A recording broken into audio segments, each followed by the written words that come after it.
The following may not be suitable for all audiences. Viewer discretion is advised.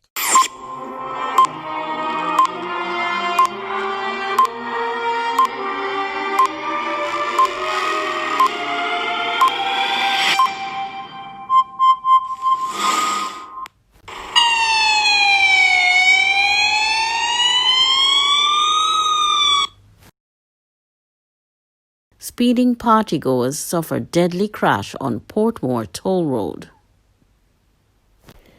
The driver of the ill-fated Toyota Wish motorcar that flipped multiple times, killing 3 persons aboard, had been warned by friends that he was on the verge of drunkenness as the group went on a turbocharged night of revelry and party hopping in breach of a 10 p.m. national curfew on Saturday. 4 persons survived. Nicholas Scaff, 24, who sustained bruises to his arms, told the Gleaner that the friends had planned to leave Portmore for an hour at most. But intoxicated by the elixir of machoism and stout, rum, Campari, and high-priced Hennessy, the group of 7 went on a party-hopping craze. Parties are banned under the Coronavirus-linked Disaster Risk Management Act. We leave exactly 8:17 p.m. and we say we are kill an hour, which would be like 9:17 p.m. We end up staying late till they bring we to somewhere else to a next party, then to a next party, then to the morgue. Besides Lewis, the other dead persons have since been identified as Ricky Chip Chip Gordon and another man known only by his alias, Rajin King, not the well-known entertainer. They are all my friends, close friend them, me and them par. 3 dead. Oh God, me can't stop ball for my friend them, said Scaff in a somber tone. Me feel bad cause all we a say, if him did just listen, this wouldn't happen. When we say take time drive and him don't want take time, him must say shaky on a shaky. And see there? Looking dazed and still reeling from what he said was a nagging headache, Scaff said he wished things had gone differently. He recounted how the partygoers visited Tivoli Gardens in West Kingston before moving on to Waterhouse. Lewis was observed to be nice, a Jamaican vernacular for tipsiness, just short of becoming stone drunk. We say, all right, stop the drinking. You say we are going to party little more.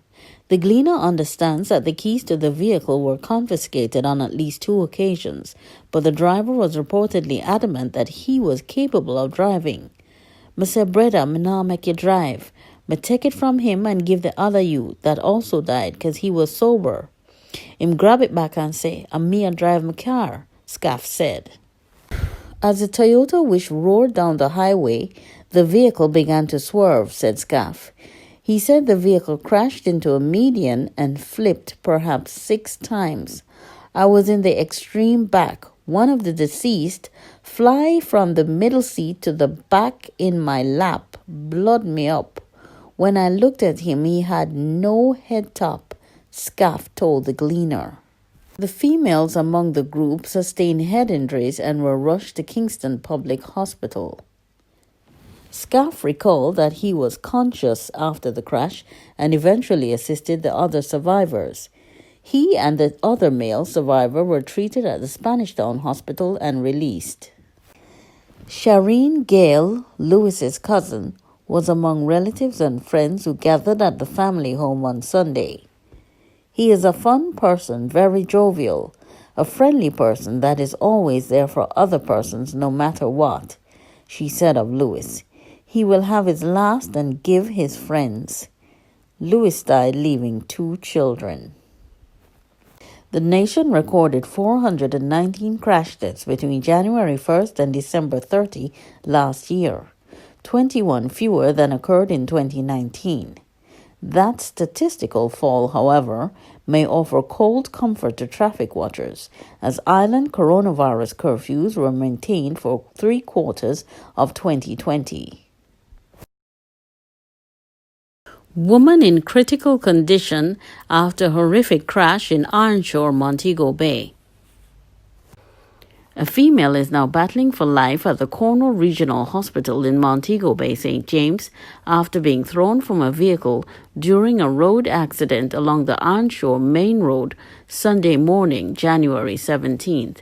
So far, the police have not yet released the address or identity of the victim. Reports are that shortly before midday, the female was traveling along the Rose Hall main road in a Toyota motor car. On reaching a section of the roadway, the driver lost control of the vehicle, which collided with a light pole, causing the female to be thrown from her seat. She was transported by ambulance to the hospital by a medical team which rushed to the location.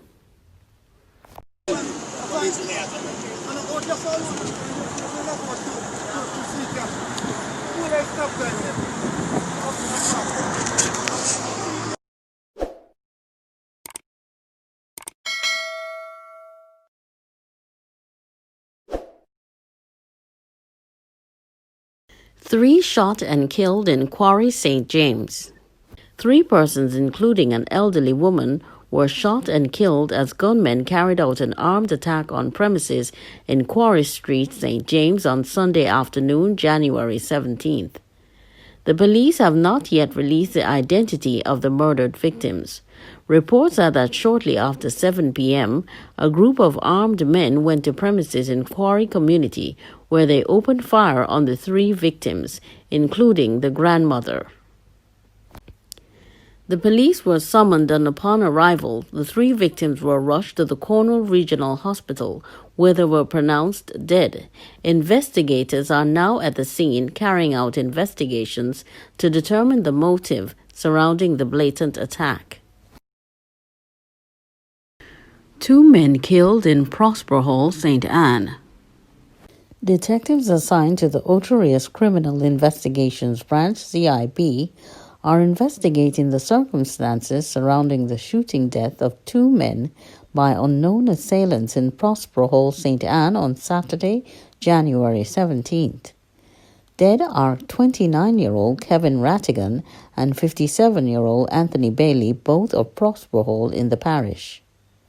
Reports are that about 9 p.m., the men were conversing at their fence when they were pounced upon by armed men who opened gunfire, hitting them. The police were alerted, and on their arrival, the men were observed with multiple gunshot wounds to their bodies. They were taken to hospital where they were pronounced dead. Investigations continue. Mother and daughter murdered in Olympic Gardens. A woman and her daughter have been murdered in Olympic Gardens in Kingston. Dead are 52-year-old Elia Pascoe and 32-year-old Natoya Pascoe, both of Dewdney Road, Olympic Gardens, Kingston 11. Reports from the Hunts Bay Police are that about 11 a.m., both women were at home when they were approached by a gunman who opened gunfire, hitting them. The police were summoned and the women taken to the hospital where they were pronounced dead. Investigations are ongoing.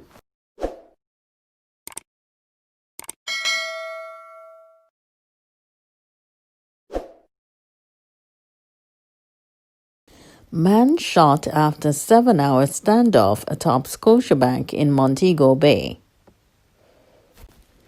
After a near 7-hour standoff, a St. James man, believed to be mentally unstable, has been removed from atop the Scotia Bank Fairview building in St. James. Shortly after sunset, around 6 p.m. Sunday, people raised an alarm when the man was spotted on the building, threatening periodically to jump. First responders, including the police, the fire service, and a health team, were brought in. All that time, he had 2 pieces of steel in his hands, which he often wielded. Around 11:30 p.m., as curious onlookers came and went, a team of Jamaica Defense soldiers arrived. More than an hour later, as they approached the man, he reportedly tried to hit one of the soldiers and was shot in his left leg. The man was then accosted, lowered from the building, and taken to hospital.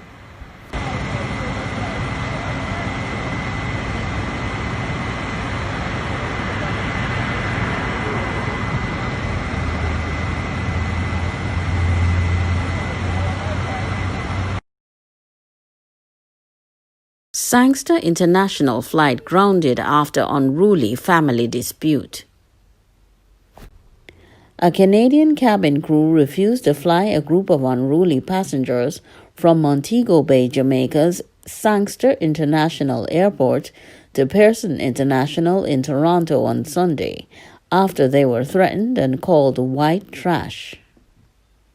The crew working the low-cost carrier Swoop, which is owned by WestJet, reportedly became fearful after an altercation between a white family of 5 and a black couple stalled the takeoff of the flight, scheduled to depart at 11:55 a.m.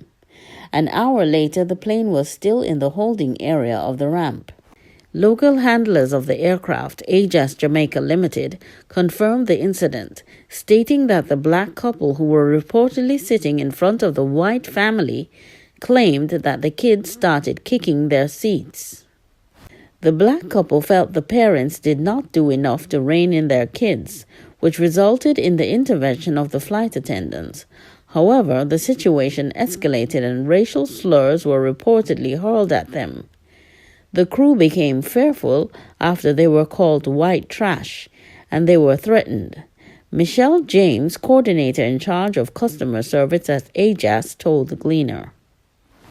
She said the crew decided that all 131 passengers had to disembark the aircraft, but they objected.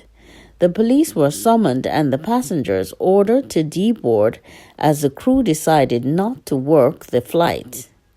The passengers are being accommodated at the S Hotel by the airline and are booked to leave the island on Monday at 6 p.m. on a different aircraft and with a different crew.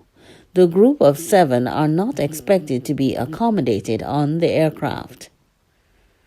Station manager Dunstan Price expressed disappointment with the behavior of the passengers, acknowledging that rows were a challenge that occasionally arose. "We will, however, at all times take care of our passengers," he promised. The passengers are fortunate to be making it out before the travel amnesty that allows international travelers to enter Canada without presenting a negative COVID-19 test ends at midnight on Monday. As of Tuesday, all travelers entering the North American country must present a negative coronavirus test no older than 72 hours in order to enter. Just last week, the Federal Aviation Administration, FAA, announced that it was stepping up enforcement against unruly airline passengers. The FAA cited a disturbing increase in incidents where airline passengers have disrupted flights with threatening or violent behavior, the Associated Press reported. The FAA said under an order signed by Administrator Stephen Dixon, unruly passengers will no longer get warnings. Instead, the agency said disorderly passengers could be fined up to $35,000. Offenders who assault or threaten airline crews or other passengers may face jail time. Sections of Clarendon under 48-hour curfew. A 48-hour curfew has been imposed in sections of Clarendon that encompass Hayesfield and Coffles. The curfew, which began at 6 p.m. on Sunday, will end at 6 p.m. on Tuesday. It is the second security curfew in the past month in the central Jamaica parish. The police have listed the boundaries of the curfew as follows. North, along Racecourse Main Road, from the Welcome to Coffles community sign to the Welcome to Hayesfield community sign at the Hayesfields Main Road. East, along Hayesfields Main Road, from the Welcome to Hayesfields community sign to an intersection where a ditch is located at the southern boundary. South, along an imaginary line approximately 300 meters from the intersection where the ditch is located at Hayesfield Main Road to Coffles Main Road. West, along Coffles Main Road from the southern boundary to the Welcome to Coffles community sign at the Racecourse Main Road.